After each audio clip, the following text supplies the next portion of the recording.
Imagine you are sitting on your couch on a Monday evening, May 4, 2026.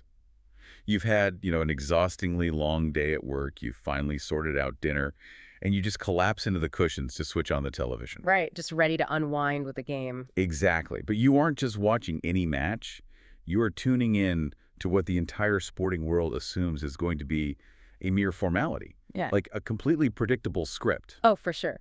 We all know exactly how these late season games go when a juggernaut is chasing a league title. Yeah, the underdog puts up a spirited, maybe slightly aggressive 10-minute fight, and then the juggernaut just slowly suffocates them with possession, right? Yeah, they usually score a soul-crushing goal right before halftime just to break the underdog spirit, and then they coast. It's supposed to be a simple engineering equation. 1 + 1 = 3 points.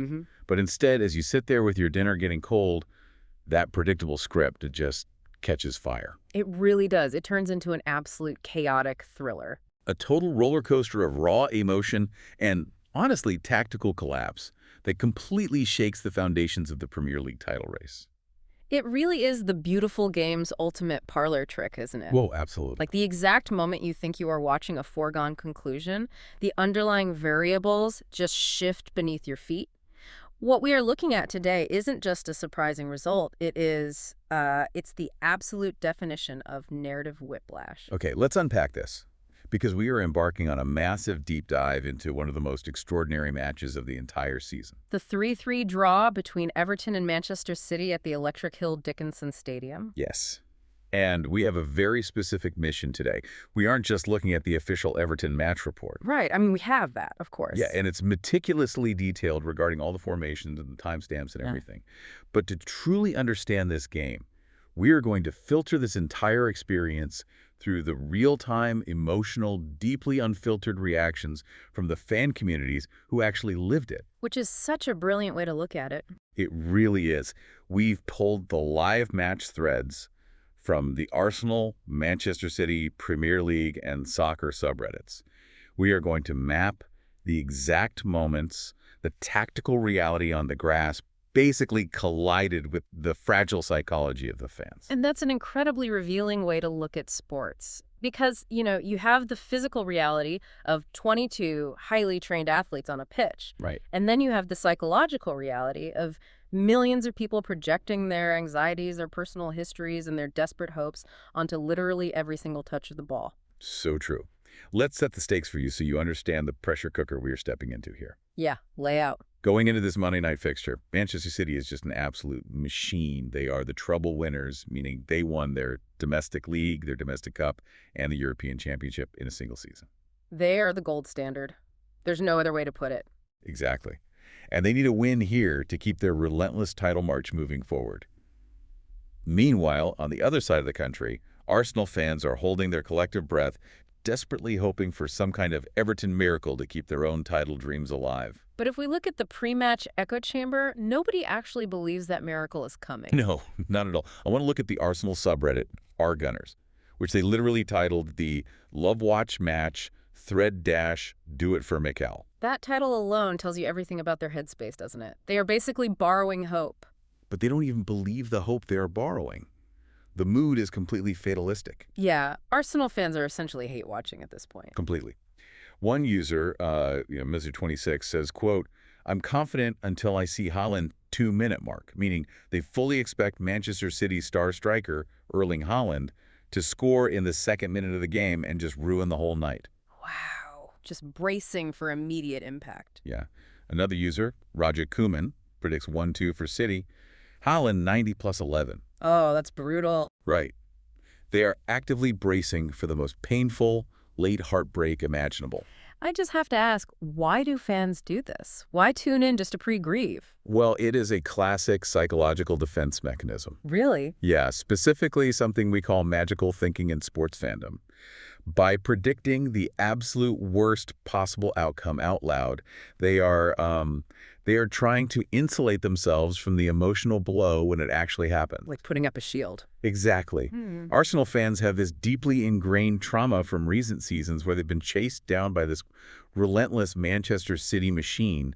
They are trying to lower their expectations to the absolute floor so they can't fall any further. That magical thinking was completely out of control, honestly. They're even trying to reverse Jinx City. Oh, of course they were. Yeah, a user named PresentAnimator5851 posts, quote, City are going to win, so don't watch this game unless you have nothing better to do.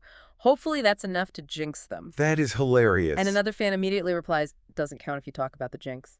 Edit your comment now. They are policing the superstition. Yes. It's Uh-huh. pure superstition taking over because they feel entirely powerless.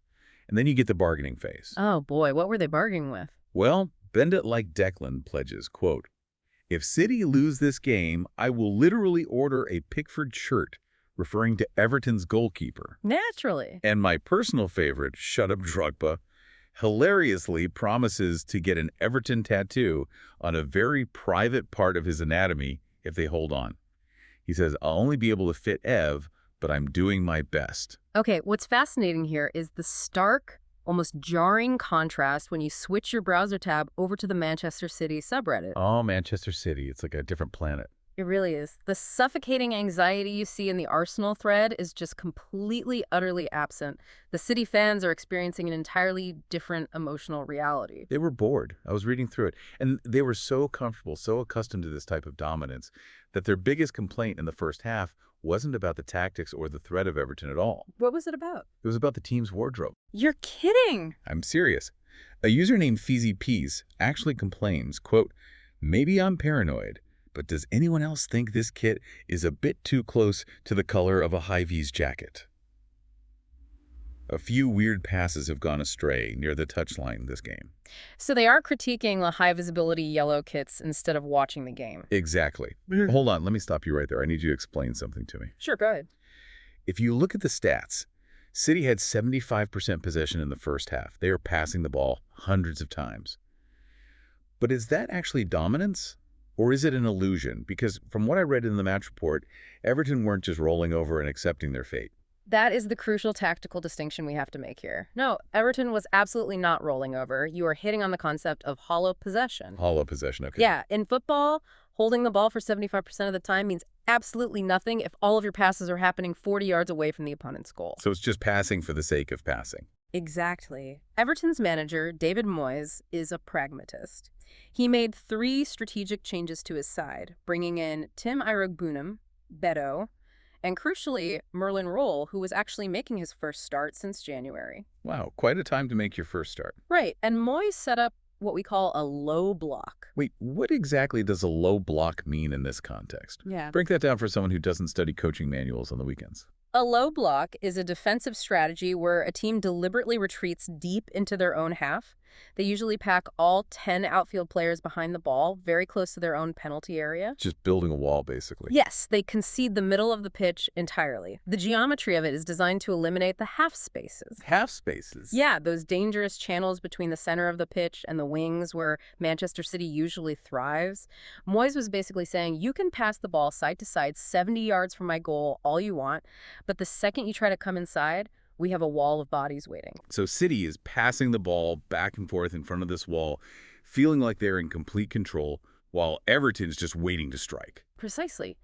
Everton was just waiting to spring a counterattack, and we saw flashes of that extreme danger early on, actually. Like what? Well, around the 32nd minute, Roll showed this lightning acceleration to burst past City center back Marquis down the right side, spotting Beto in the box. Oh, right. Gianluigi Donnarumma, City's keeper, had to rush aggressively off his line to intercept that, didn't he? He did. And shortly after that, Iliman Ndiaye forced a massive highlight reel save from Donnarumma. Ndiaye carried the ball from his own half all the way to the City box on that break, didn't he? It was an incredible run. It was stunning. He drove the entire length of the pitch and looked to arrow the ball perfectly into the bottom left corner. Donnarumma had to stretch out and palm it away with an incredibly strong hand. And that wasn't the only time he had to bail them out. No, Donnarumma had to thwart Ndiaye again just 4 minutes later after a total miscommunication between City's Nico Gonzalez and Matheus Nunes. So while City's fans were complaining about their yellow shirts looking like high-vis jackets, Everton was actually generating the direct, terrifying, vertical threats. Exactly. The possession stats told one story, but the actual threat level was a completely different narrative. But then, almost right on schedule, the juggernaut strikes anyway. Oh, 43rd minute. right before the half. Yep. Jeremy Doku breaks the deadlock.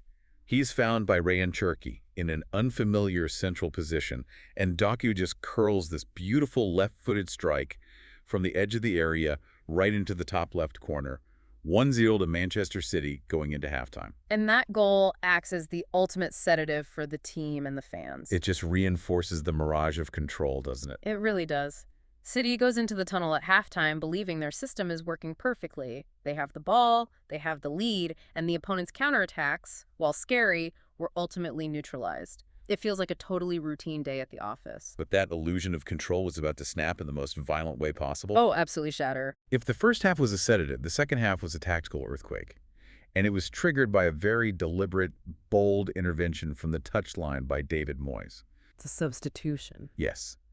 In the 64th minute, he makes a substitution that arguably changes the entire trajectory of the Premier League season.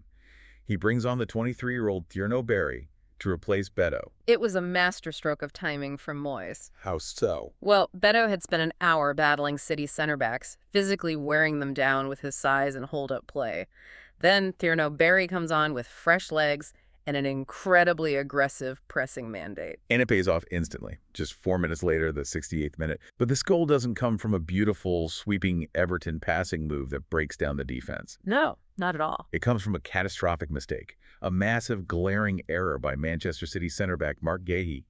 He attempts a tame back pass to Donnarumma, but he completely underhits it. A nightmare scenario for a defender. Total nightmare. Tierno Barry reads the trajectory perfectly, intercepts the pass, and just slots it past the keeper. After a swift VA check for offside, the goal is given. The stadium erupts. It's 1-1. You brought up the idea of the rubber band snapping back earlier in your notes, and this is the perfect moment to break down the mechanics of that metaphor. Yeah, please do. When a team like Manchester City holds 75% possession, they don't just stand in their own half and pass. They push their entire defensive line up to the halfway mark to suffocate the opponent. Right, pinning them back. Exactly. They are physically stretching the spatial rubber band of the pitch. The tension is immense. Every single City player is pushed forward. But if one pass goes astray or is underhit like Guéhi's back pass... all that stored kinetic energy just snaps back instantly in the other direction. Yes. Everton doesn't have to beat 11 men in a structured defense anymore. They just ride that snap back into 50 yards of completely empty green grass. I get the physics of the counterattack, but wait, I have to push you on this. Go for it. We are talking about Pep Guardiola. He is widely considered the greatest tactical mind of his generation. How does a seasoned Pep Guardiola team allow that tension to break so easily? It's a great question. Because it wasn't just one goal. 5 minutes later, the 73rd minute, Everton wins a corner. James Garner whips in a pinpoint and swinging cross, and defender Jake O'Brien just towers over Erling Haaland. Which is a physical feat in itself, Right. out-jumping Haaland. Seriously. And he bullets a header into the top left corner. 2-1 Everton. This stadium is going wild at this point. And then it gets worse for City. In the 81st minute, Merlin Roll bursts past Guéhi again. The ball deflects off Abdulkadir Kuzanov and falls to Tierno Barry, who taps it home. Everton 3, Manchester City 1. A 3-goal blitz in 13 minutes. Exactly. How does a Guardiola system structurally collapse like that? To understand the collapse, you have to look at what Guardiola's system was missing on that specific night. Specifically, the glaring absence of a player named Rodri. Ah, the midfield general. Yes. In modern football tactics, particularly in Pep's system, the defensive midfielder, often called the number 6 or the pivot, is arguably the most important player on the pitch. Because they connect the defense and the attack. Yes, Rodri is City's metronome, dictating the rhythm of their passes. But far more importantly, he is the director of their rest defense. Rest defense. That sounds like an oxymoron. Explain that. It's a crucial concept, actually. Rest defense refers to how a team positions its defensive players while they are actively attacking. So defending while you have the ball. Exactly. When City pushes 8 players forward to attack, Rodri is the lone sentinel standing in front of the center backs. His entire job is to read the transition, step into the passing lanes, and, frankly, commit the highly tactical, cynical fouls necessary to stop a counterattack before it even starts. The dark arcs of the midfield. Exactly. But without him, due to injury, City had to rely on Nico O'Reilly and Matheus Nunes. And despite being incredibly talented players, they simply do not possess Rodri's biomechanical understanding of space and anticipation. So because that midfield shield was gone, the young center backs were left completely exposed. Exactly.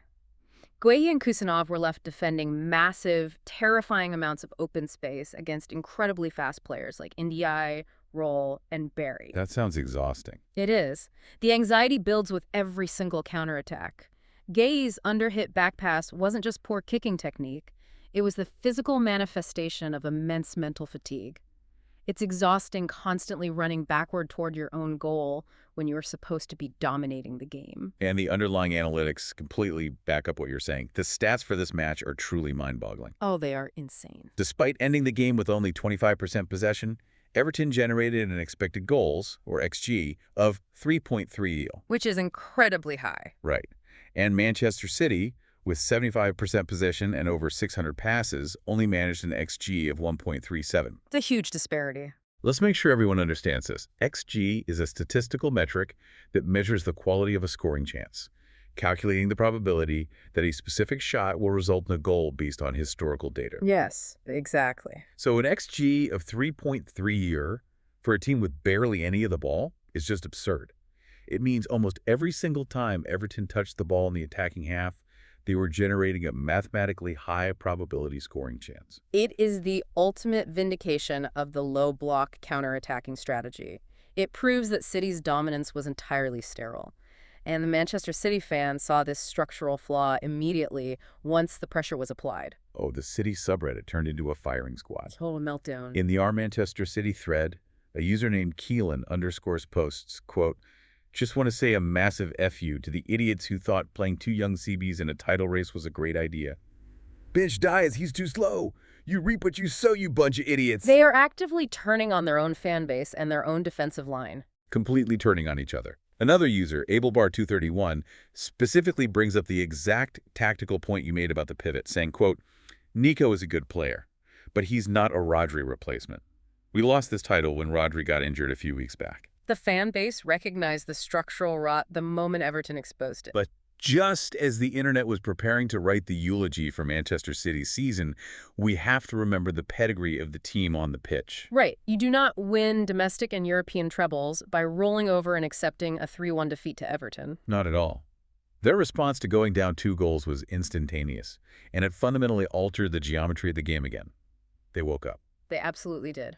From the resulting kickoff after Barry made it 3-1, City pushes straight down the pitch. It was the 83rd minute.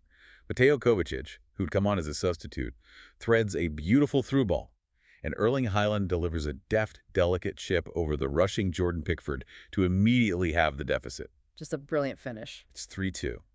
Suddenly, the impossible Everton dream feels incredibly fragile. This is where the tactical discipline completely breaks down and we enter a phase of pure desperation from both managers. Total chaos. Manchester City throws absolutely everyone forward. They abandon any pretense of a structured rest defense. It's total warfare. And how does Moyes respond to that? Well, David Moyes responds by attempting to batten down the hatches. In the 92nd minute, he brings on Nathan Patterson and Carlos Alcaraz as defensive substitutions to protect the penalty area. But this is where Everton's strategy falters. Wait, I don't get that. If you are up 3-2 in the 92nd minute against the treble winners, shouldn't you put every single body in the penalty box to block shots? How is that a falter? It seems counterintuitive, I know, but it's because of the specific type of space they surrendered. Well, space. When you drop all 10 players inside your own penalty box, which is an extreme version of the low block, you naturally concede the space just outside the box. I see. We are talking about the area 20 to 25 yards from goal, often referred to as Zone 14 in tactical circles. If you give a team with the technical, world-class quality of Manchester City uncontested time and space in Zone 14, it is a recipe for absolute disaster. So, by dropping too deep, they gave City the perfect shooting gallery. Precisely. You aren't blocking shots anymore, you are providing them with target practice. And shoot, they did. The game moves deep into stoppage time. The fourth official holds up the board, indicating a minimum of 6 minutes added on. But the game stretches. It goes to 96 minutes, then 97 minutes. And in that 97th minute, that uncontested space outside the box becomes fatal. Mark Gahey, the center back who made the catastrophic error earlier, gets involved following a corner. Redeeming himself in a way. He finds Jeremy Doku lurking in that exact pocket of space you mentioned, just outside the box. Doku takes a touch, sets himself, and curls a spectacular right-footed shot, an absolute worldie, right into the top right corner. An incredible strike. It is a stunning equalizer. 3-3. It's a phenomenal strike that rescues a single point from the jaws of defeat.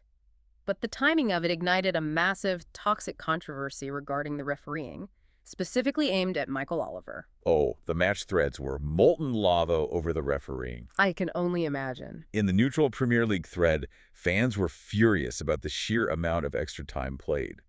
A user named Dazboy68 asks, quote, "Where did Oliver find another minute on top of the 6? A fair question from a fan's perspective. Yeah, and another user, Algohambra, points out, quote, "It was 2 minutes more from the 6 extra minutes, and Doku still had time to go outside of the box and take another shot." Pretty poor refereeing there. People were incensed. But here's the wild part. City fans were just as enraged. Really? Even after the equalizer? Yes.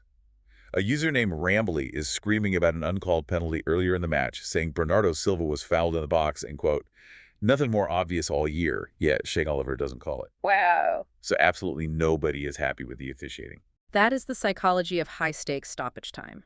Stoppage time isn't an exact science. It is a minimum threshold, and referees add time for substitutions or time wasting that occurs during the stoppage time itself. Right, but fans don't see it that way. No, to the fans, every single second beyond the minimum feels like an eternity of injustice. Every whistle or non-whistle is scrutinized under an incredibly biased microscope.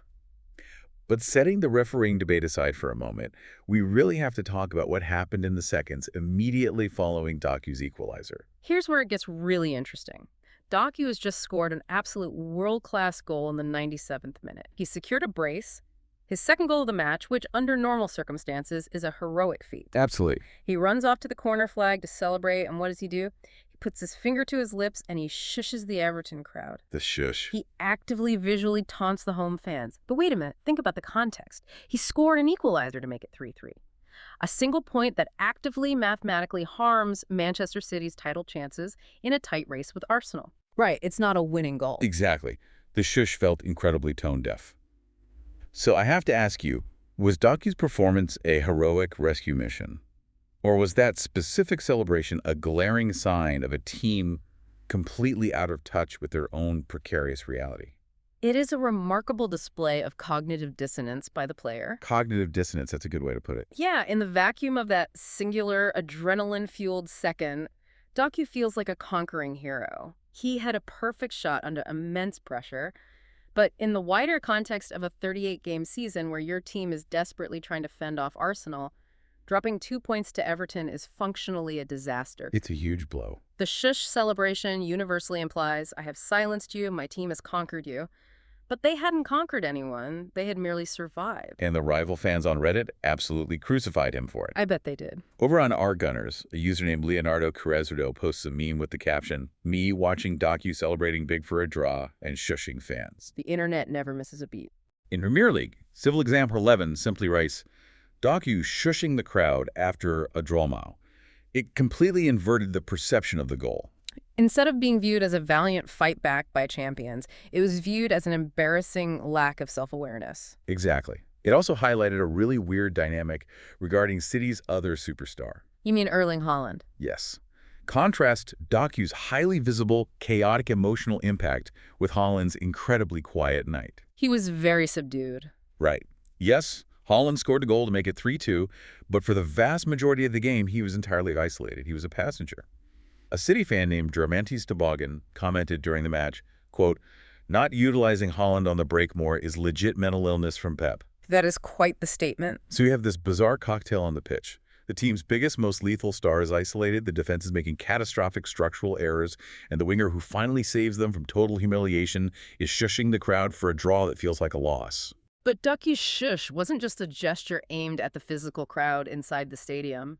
It was the spark that ignited an absolute firestorm online. Oh, the digital fallout was immense. A moment that final whistle blew at 3-3, the psychological reality of what just happened completely fractured across Reddit. The mood flip was staggering. Let's look at the Arsenal fans and our Gunners. Yeah. Remember the horror movie Dread from the first half? The reverse jinxing. The magical thinking?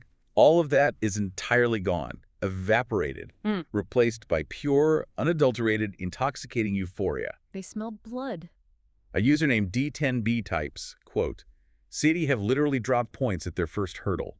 Absolutely B-U-Z-Z-Z-Z-Z-Z with about 50 Zs. The relief must have been palpable. They went from total agonizing despair to legitimately believing they are going to win the Premier League in the span of 45 minutes. And if we look at the Manchester City supporters, we see the exact inverse. Pure, unadulterated head loss. It's chaos. We talked earlier about them turning on Gay and mourning the injury of Rodri, but the specific vocabulary they use to describe their own team is what truly stands out. What were they saying? A user named TazMusicanMeet says, quote, "It's over. Arsenal win the league. We are the bottlers." Wow. Another user, Joda Jr., chimes in, "We're losing now. Such bottle jobs this lot." This is the part that genuinely blew my mind. I need to emphasize this for you. We are talking about Manchester City. A historically dominant team. A team managed by Pep Guardiola. A team that won the treble. A team widely considered one of the greatest club sides in the history of the sport. And after a single 3-3 draw away at Everton, a game where they actually showed immense resilience to fight back from 3-1 down in stoppage time, their own fans are branding them bottlers. It's wild. Let's dive deeply into the psychology of this. The term bottling has become the ultimate weaponized insult in modern sports, hasn't it? It absolutely has, and its etymology in sports psychology is quite fascinating. Where does it come from? Originally, bottling it, or losing your bottle, meant squandering a massive, almost insurmountable lead due to extreme nervous tension and cowardice.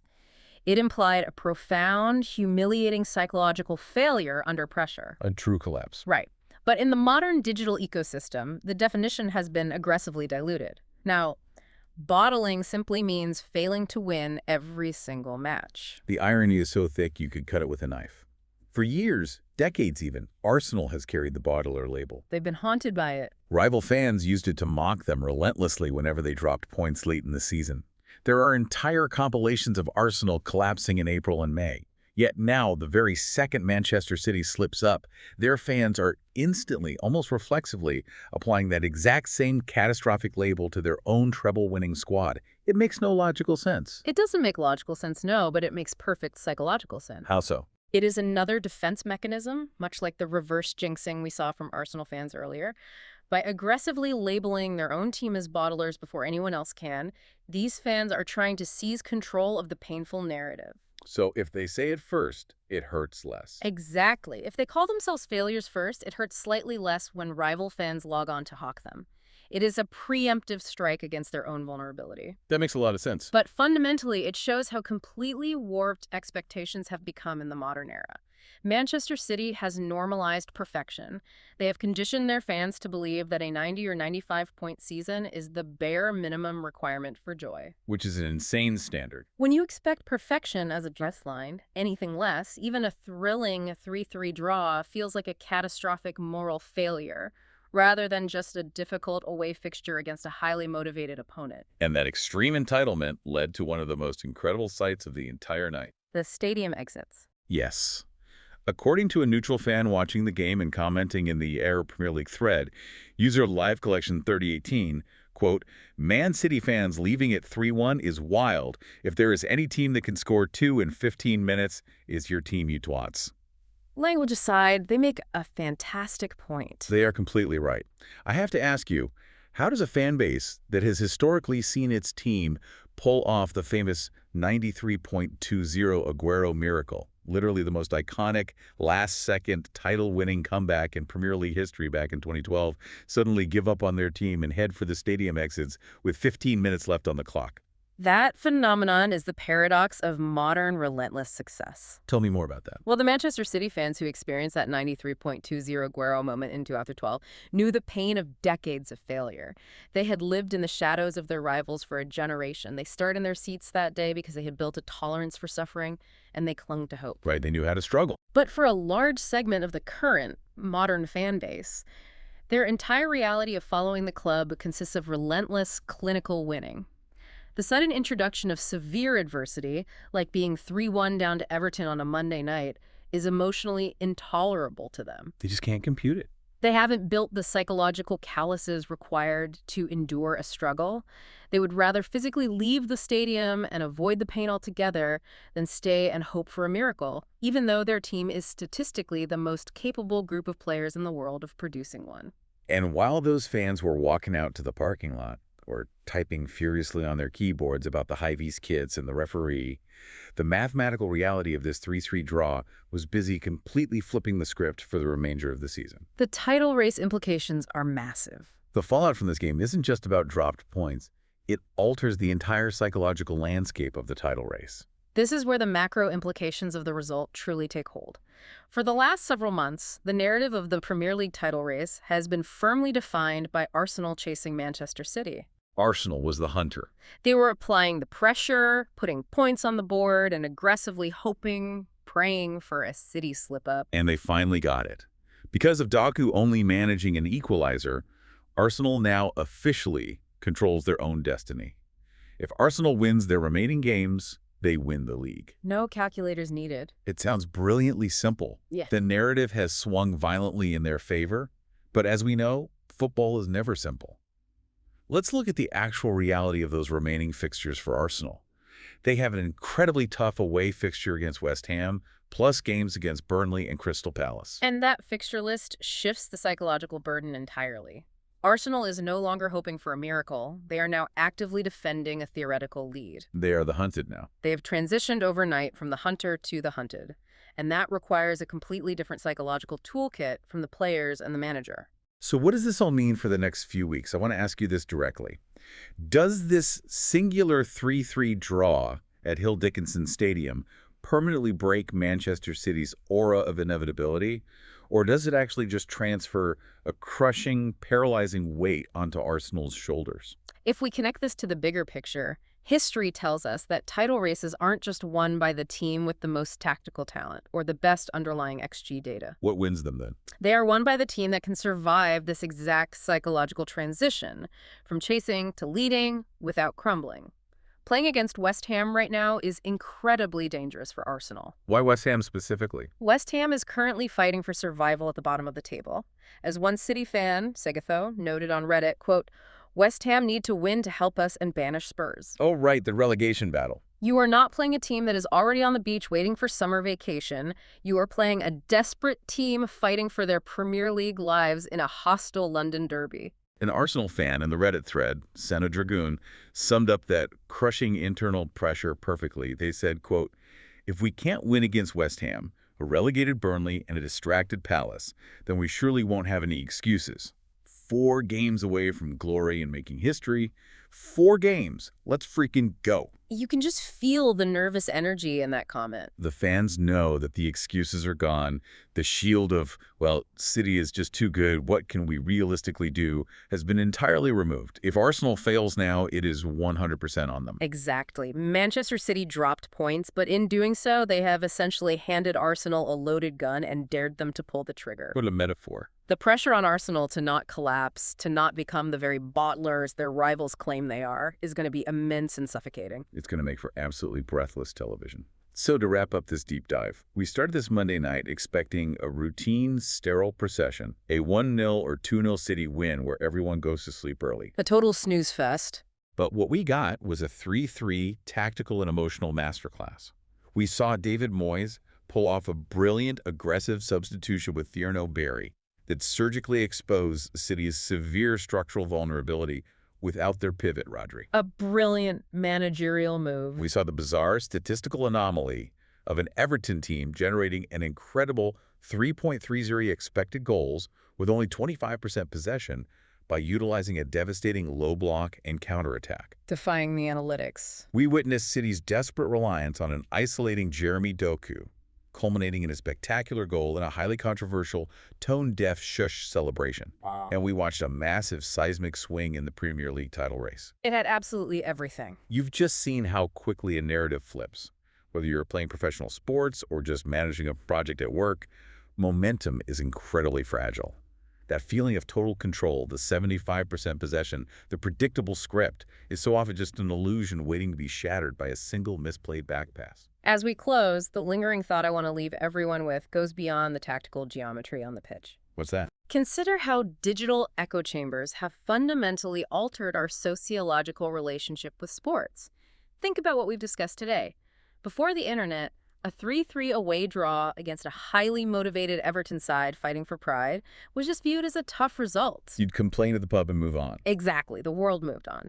Today, curated in real time by thousands of polarized voices on community forums, every single dropped point, every misplaced pass is immediately framed as a catastrophic moral failure. So intense. It is a bottling of historic proportions before the players have even left the locker room. The emotional highs are higher, but the lows are so aggressively toxic. We've created a digital panopticon. A panopticon like that. And we have to ask ourselves, does this constant digital hyperreaction, this pressure cooker environment created by the fans themselves actually bleed onto the pitch? It must, right. When young players like Mark Gahey make an error, are they just dealing with the disappointment of their coach? Or are they consciously feeling the weight of thousands of immediate digital judgments crashing down on them in real time?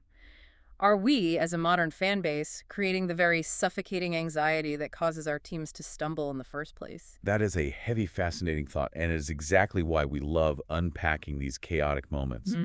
The script is never fully written until the final whistle blows, and even then, the fans will just rewrite it online anyway. They absolutely will. Thank you so much for joining us on this exploration of the beautiful, unpredictable game. We'll be right back here soon, ready to pull apart the next chapter. Until then, keep questioning the script.